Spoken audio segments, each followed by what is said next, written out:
Yep, he's coming right now.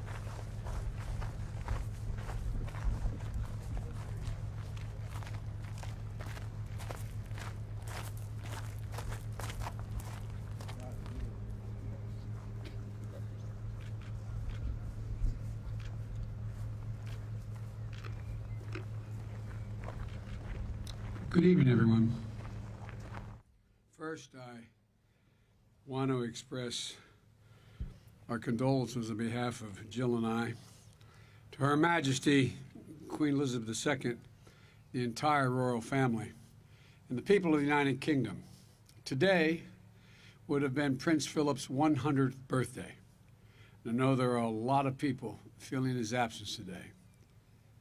In addition, I'd like to point out that the greet from the British government has been exemplary.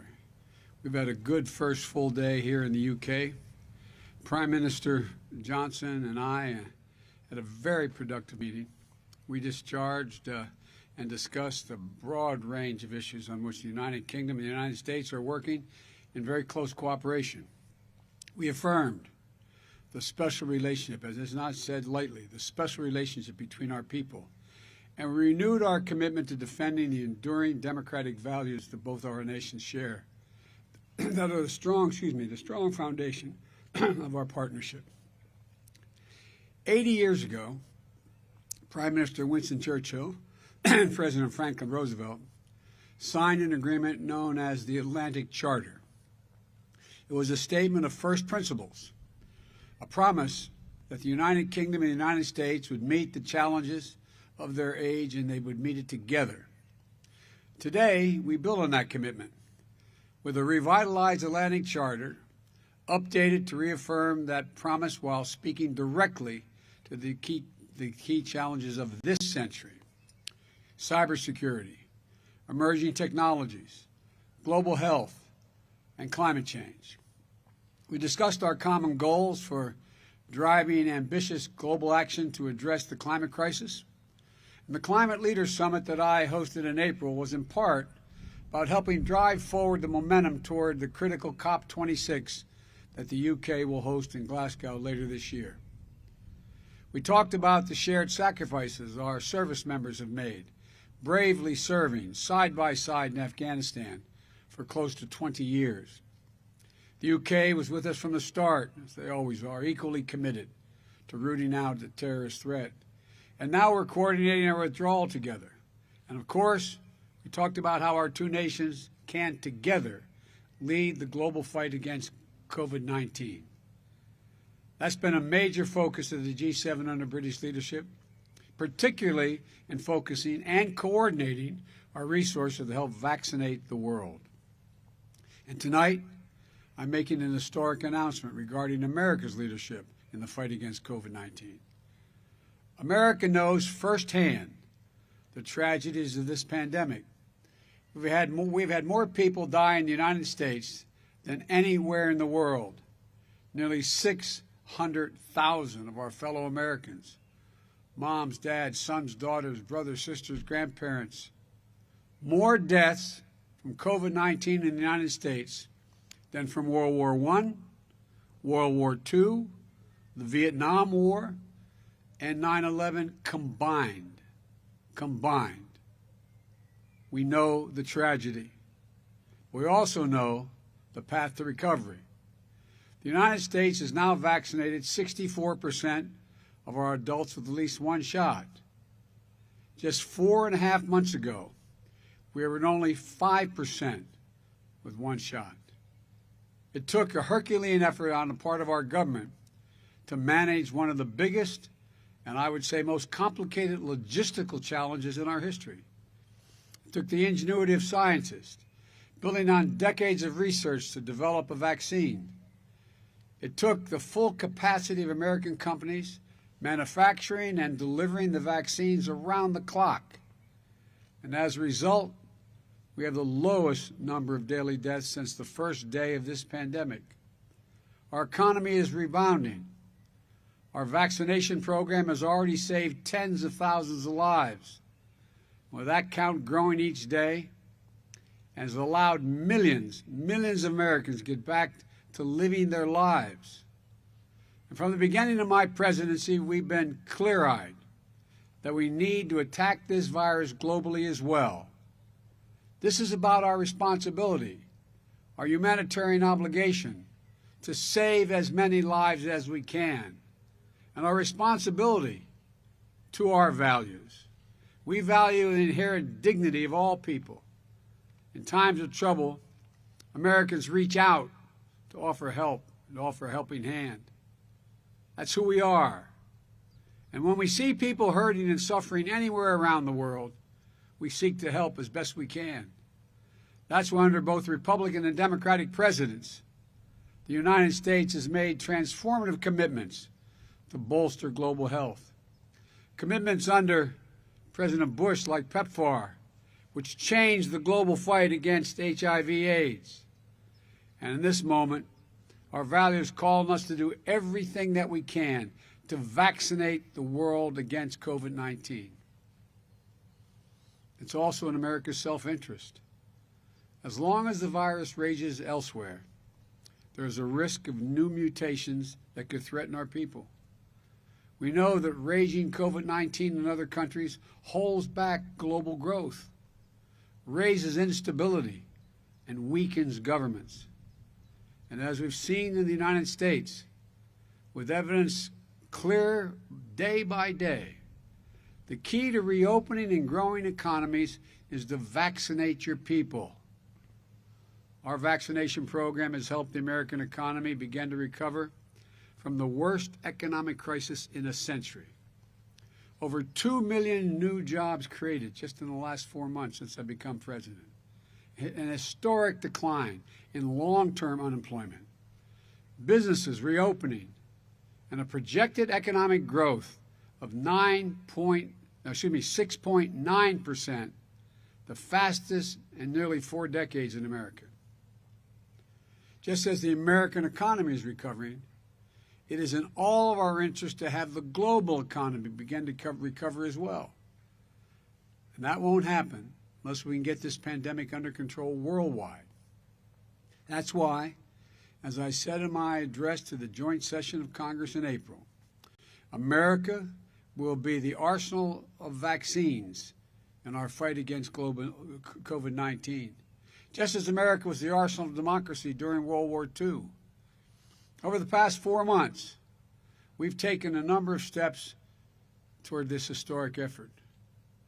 We have contributed more than any nation to COVAX, a collective global effort that is delivering COVID-19 vaccines across the world. We've supported manufacturing efforts abroad through our partnerships with Japan, India, and Australia, known as the Quad. We've shared doses with our neighbors, Canada and Mexico. And in addition, 3 weeks ago, with America's vaccines supply secured, and with confidence we have enough vaccines to cover every American who wants one, we announced that we would donate 80 million doses of our own vaccine in-house now to supply the world by the end of June. Many of these doses are shipping to countries around the world as we speak. And today, we're taking a major step that will supercharge the global fight against this pandemic. In my direction, the United States will purchase an additional 500 million doses from Pfizer vaccine, that will donate nearly 100 low and lower middle income countries. They will be the beneficiaries. Let me say that again.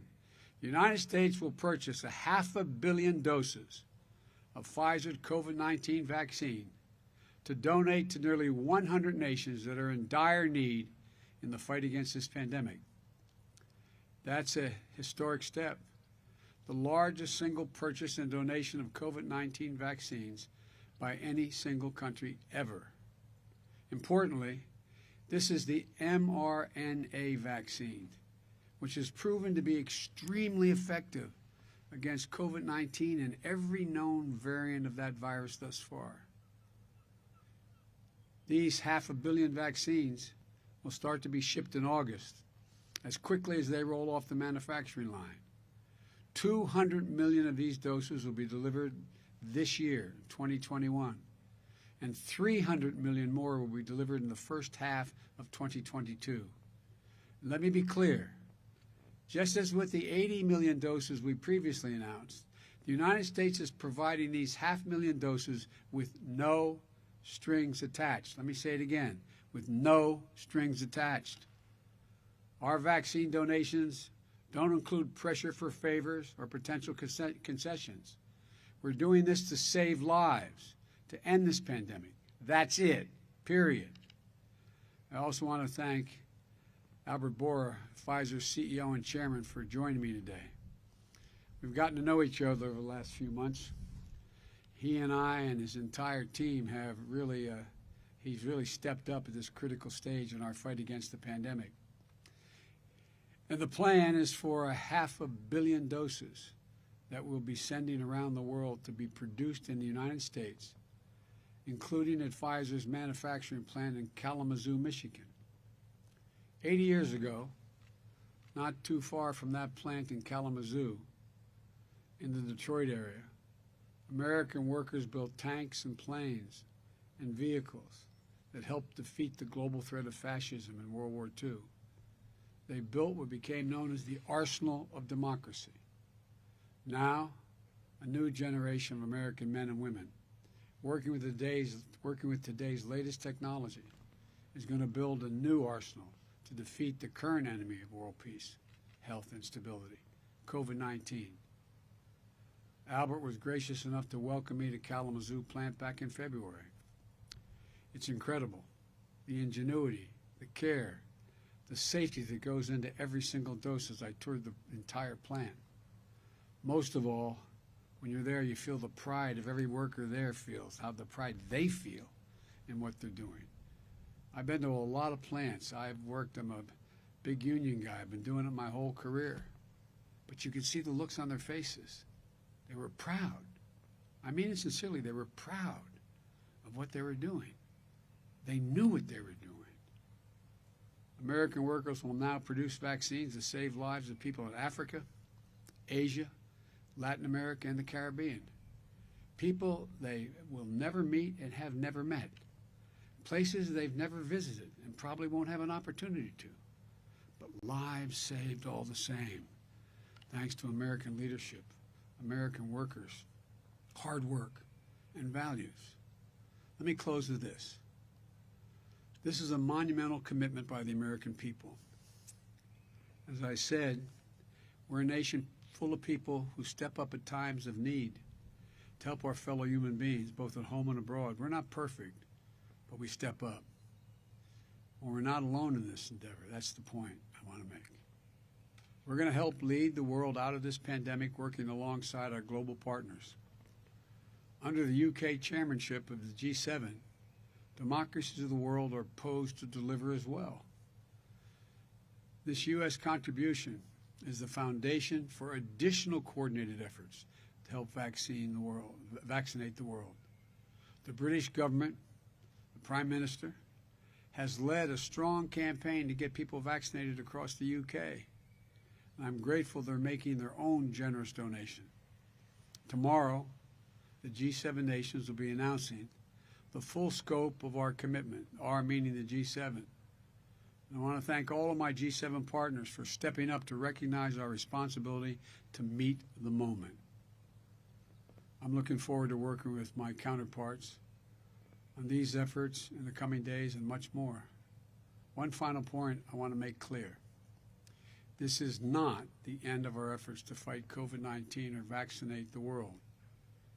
We have to turn manufactured doses into shots in arms to protect people and communities. That's why the United States is already providing hundreds of millions in funding to support last-minute vaccination efforts, including new funding from Congress as part of the American Rescue Plan, and working with programs in Latin America, Asia, and Africa. We're going to keep manufacturing doses, donating doses, getting jabs, as they say here in the UK, in arms, until the world has beaten this virus. I want to thank you all. Now I'd like to turn it over to my friend, the CEO and chairman of Pfizer, Albert Bourla. Albert, it's all yours. And again, personally, thank you for stepping up. Thank you, Mr. President. Thank you very much. Thank you, Mr. President, and it is, of course, a great honor to be with you today for this historic announcement. As the G7 countries come together for this critical summit, the eyes of the world are on the leaders of these powerful nations to help solve the ongoing COVID-19 crisis. While great progress has been made in many developed nations, the world is now asking the G7 leaders to shoulder the responsibility to help vaccinate people in all countries. Mr. President, I know from our conversations that we agree that every man, woman, and child on the planet, regardless of financial condition, race, religion, or geography, deserve access to life-saving COVID-19 vaccines. And once again, the United States has answered the call. And we are grateful to you and your administration for your leadership in this front. Today, we are providing 500 million doses of the Pfizer-BioNTech vaccine to the world's poorest nations. This will significantly enhance our ability to meet our goal of providing 2 billion doses of the vaccine to low and middle-income countries over the next 18 months. Thanks to the ingenuity of so many scientists and the dedication of so many manufacturing workers, today we can see clearly the light at the end of the tunnel. But we still have work to do. And I can assure you, Mr. President, that we will be relentless in pursuing more solutions to end the pandemic. Just this week, we began dosing participants aged 5 to 11 years old in a global phase 2-3 study. And as we speak, we continue our studies in pregnant women. We are also closely monitoring and addressing the emerging variants. We are testing our vaccine's response to newly arising variants, and we are coordinating with public health authorities around the world on surveillance efforts. So far, data show that none of the existing variant strains has escaped the protection provided by our vaccine. I repeat, none, not one. Still, we have built a process to develop within 100 days a new vaccine if needed, God forbid. Our scientists are also pursuing an oral treatment against COVID-19. Initial indications are promising, and if things go well, we could apply for approval before the end of this year. But I wanted to finish by coming back to the importance of your announcement today, Mr. President. In a pandemic, everyone is only as protected as their neighbors down the street, as well as their global neighbors around the world. Today's announcement with the U.S. government gets us closer to our goal and significantly enhances our ability to save even more lives across the globe. Mr. President, I want to thank you for your leadership, vision, and partnership. We look forward to continue to work with your administration to ensure that science wins the battle against COVID-19. Thank you. Thank you. Mr. President, do Thank you believe, you. Mr. President, do you believe your meeting with Putin can change his behavior in a way sanctions have not yet? Mr. President, did you warn Prime Minister Johnson that a trade deal with U.S.-UK would be at risk if the Good Friday Agreement is accepted?